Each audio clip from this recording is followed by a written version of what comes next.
Hello mga kalabs! Kumusta po kayo? Magwo-walking nga po pala kami ni Mama. Sumama po pala ako sa kanyang maglakad-lakad. Pero alam niyo po bang nakauwi na nga po si Mama bago po ako sumama sa kanya? Pagkagising ko po kasi ng umaga ay wala na nga po si Mama sa tabi ko. Narinig ko po kasing kinakausap po ni Papa si Kuya. Sabi niya nga po ay umalis na nga daw po si Mama.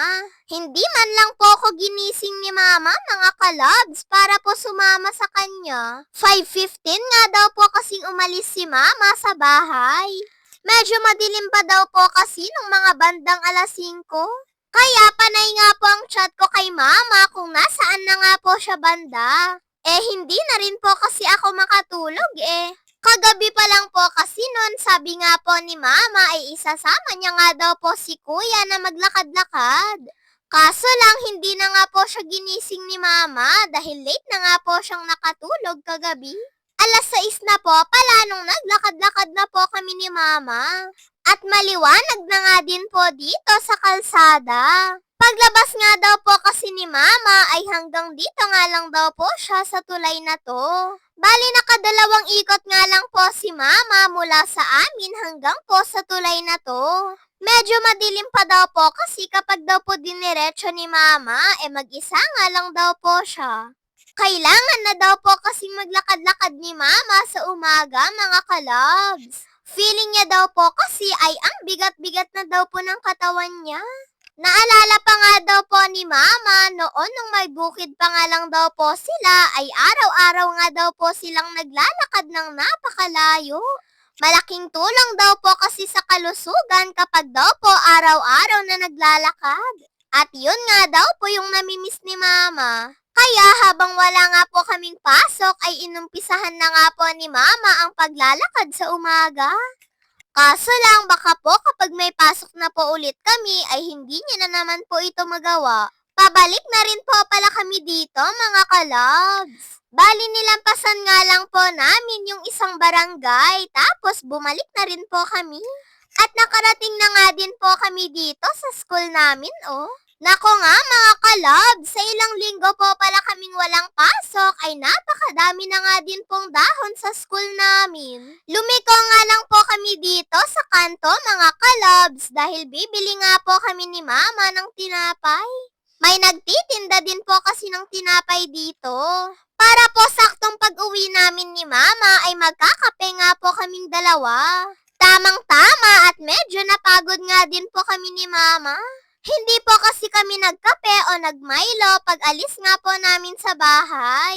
Ayan nga at nakarating na rin po kami dito mga kalabs. Mamon nga lang daw po pala yung available daw po nilang tinapay ngayon. Sa pagod ko nga po na naglakad, eto nga at napaupo na nga lang po ako dito habang naghihintay kay Mama habang bumibili. At nung nakabili na nga din po si Mama, eto nga at uuwi na rin po kami. Nako nga at medyo umaambon pa nga po dito mga kalabs. Halagang 50 pesos po pala eto pong nabili ni Mama na mamon. 5 pesos po pala ang isa dito. Masarap nga po ito mga kalabs dahil bagong luto nga lang daw po sabi ni ate. Sayang nga lang at wala nga pong donut. Paminsan-minsan ay yun din po kasi yung binibili ni Mama. Pero okay na lang din po, at least may pangkape po kami.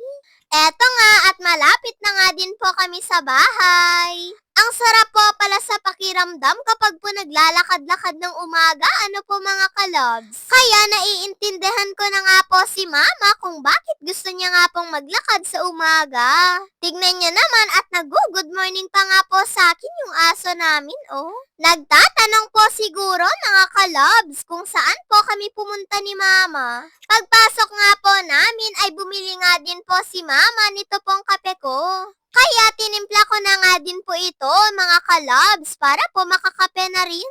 Pero si Mama nga ay black coffee nga lang po yung iniinom niya.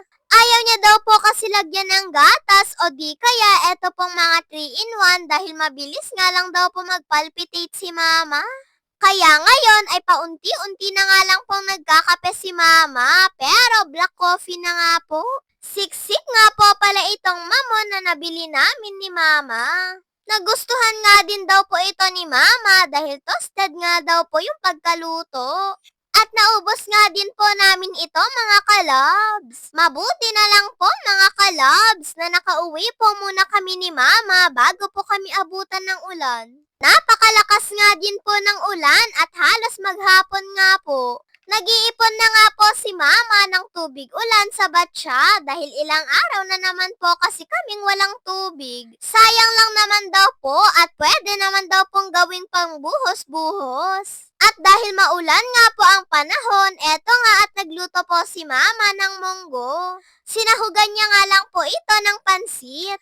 At ginisa niya nga din po ito sa karne ng baboy.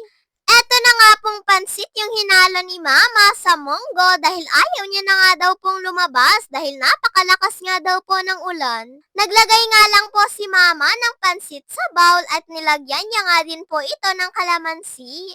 Gusto nga daw po kasing lagyan ni Mama ng pampaasim ito lalo na yung may suka at sili. Mas nakakagana nga daw po kasing kumain.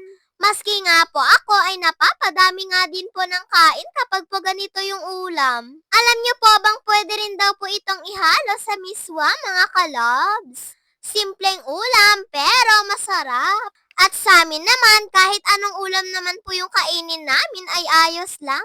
Yun lang po mga kalabs. Maraming salamat po sa panonood ninyo.